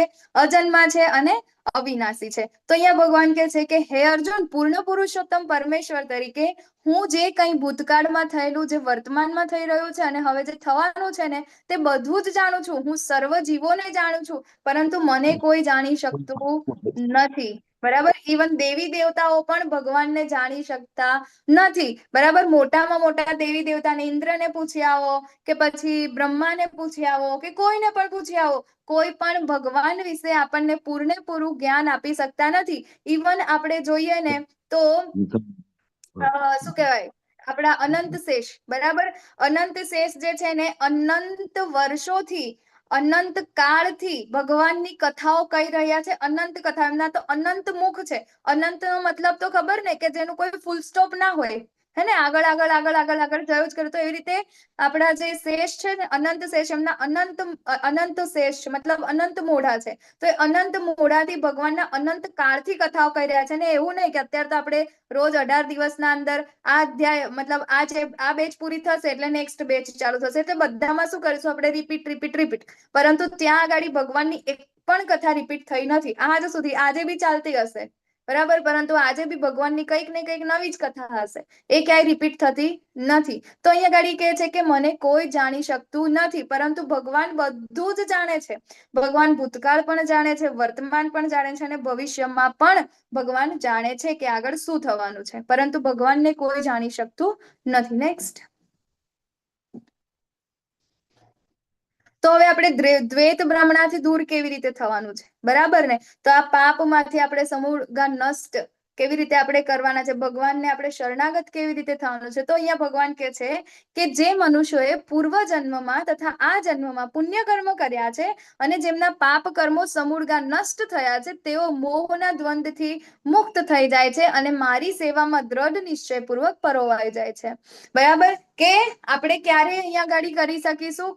જ્યારે આપણા આ જન્મના, બરાબર, પૂર્વ જન્મના બધા જ પુણ્ય કર્મ આપણે કર્યા હશે અને પાપ કર્મો બધા નષ્ટ થયા હશે ને, ત્યારે જ આપણે ભગવાનની આ સેવાના અંદર આપણે નિશ્ચયપૂર્વક પરોવાઈ જઈશું.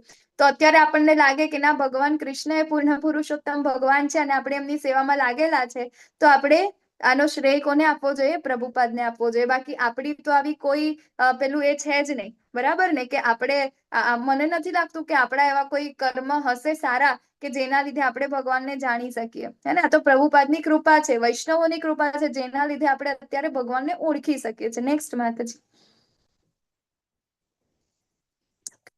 તો જે બુદ્ધિશાળી મનુષ્ય જરા તથા મરણમાંથી મુક્ત થવા પ્રયત્નશીલ રહે છે, તેઓ મારી ભક્તિનો આશ્રય ગ્રહણ કરે છે. તેઓ વસ્તુતઃ બ્રહ્મ છે, કારણ કે તેઓ દિવ્ય કર્મો વિશે પૂર્ણપણે જાણે છે. બરાબર, બુદ્ધિશાળી મનુષ્ય કોને કહેવાય? કે જેને બહુ બધું ભણી ગયા હોય, સાયન્ટિસ્ટ હોય, હા, પછી શું કહે, બહુ સારા એવા મેડલ મળી ગયા હોય, વર્લ્ડના અંદર ચેમ્પિયન બની ગયો હોય, એ વ્યક્તિ બુદ્ધિશાળી છે? નહીં.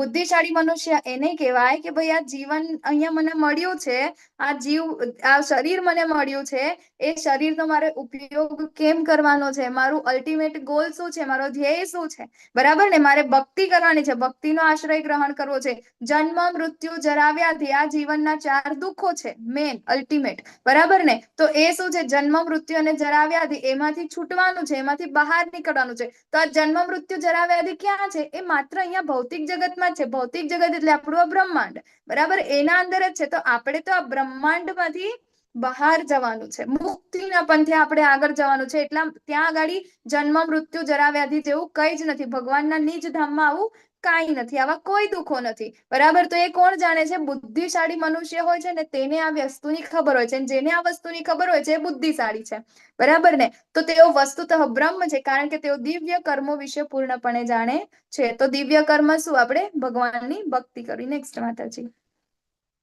તો જે મનુષ્યો મને પરમેશ્વરને મારી પૂર્ણ ચેતનામાં રહીને મને જગતનો, દેવોનો તથા યજ્ઞની સર્વ પદ્ધતિઓનો નિયામક જાણે છે, તેઓ પોતાના મૃત્યુ સમયે પણ મને ભગવાન તરીકે જાણી તથા સમજી શકે છે. ક્યારે આપણે ભગવાનને મૃત્યુ સમયે જાણી શકીએ? કે જ્યારે આપણે આખો લાઈફ પ્રેક્ટિસ કરી હોય, બરાબર, ભગવાન, આપણી જે ચેતના છે એ ભગવાનના અંદર આપણે પરોવી દીધી હોય, હે ને? ત્યારે આપણે છેલ્લે ભગવાનને યાદ કરી શકીએ છીએ. દેવોનો તથા યજ્ઞની સર્વ પદ્ધતિઓનો નિયામક જાણે છે, બરાબર? કે જેટલા પણ દેવી દેવતાઓ છે, હે ને, આપણે દેવી દેવતાઓને પૂજીએ છીએ, એ દેવી દેવતાઓ અલ્ટિમેટ આપણે જે બધું કરીએ છીએ ક્યાં જાય છે? ભગવાન પાસે જાય છે, ભગવાન કૃષ્ણ પાસે જાય છે, બરાબર? યજ્ઞ કરીએ છીએ, યજ્ઞના ભોગતા કોણ છે? તો એ ભગવાન છે, બરાબર? તો આ બધી જ પદ્ધતિઓના નિયામક આપણે જેને માનીએ, જ્યારે ભગવાનને કરીએ છીએ, ત્યારે શું થાય છે? આપણે મૃત્યુ સમયે પણ ભગવાન તરીકે જાણીને તથા સમજી શકીએ છીએ. નેક્સ્ટ માતાજી. ઓકે, તો અહીંયા ગાડી આપણો અધ્યાય પૂરો થાય છે. એમાં આપણે જોયું કે કૃષ્ણ વિશે જ્ઞાનનો મહિમા, બરાબર?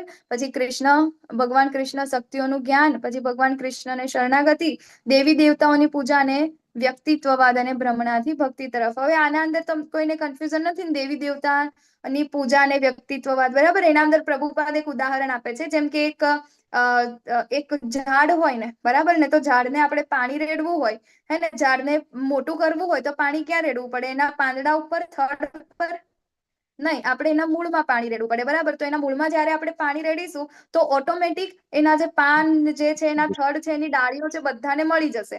તો એવી જ રીતે જ્યારે આપણે ભગવાન કૃષ્ણની ભક્તિ કરીશું ત્યારે જેટલા પણ દેવી દેવતાઓ છે એ બધા જ સંતુષ્ટ થઈ જશે. જ્યારે આપણે હરે કૃષ્ણ મહામંત્રનો જાપ કરીએ છીએ ત્યારે શિવજી ખૂબ પ્રસન્ન થાય છે. ત્યારે આપણે જેટલા પણ દેવી દેવતાઓ છે, જેટલા બધાના કુળ દેવી હોય કે જેટલા પણ હોય, એ બધા જ શું થાય છે? ખૂબ પ્રસન્ન થાય છે, બરાબર? કારણ કે એ લોકો કોના માટે કાર્ય કરી રહ્યા છે? એ લોકો અલ્ટિમેટલી ભગવાન માટે જ કાર્ય કરી રહ્યા છે. એ લોકો પણ શુદ્ધ વૈષ્ણવો છે. તો અહીંયા આગળ આપણો અધ્યાય 7 પૂર્ણ થાય છે. વાંછા કલ્પતરુભ્યશ્ચ કૃપા સિંધુભ્યઃ એવ ચ પતિતાનાં પાવનેભ્યો વૈષ્ણવેભ્યો નમો નમઃ. અનંત કોટિ વૈષ્ણવ વૃંદ કી જય.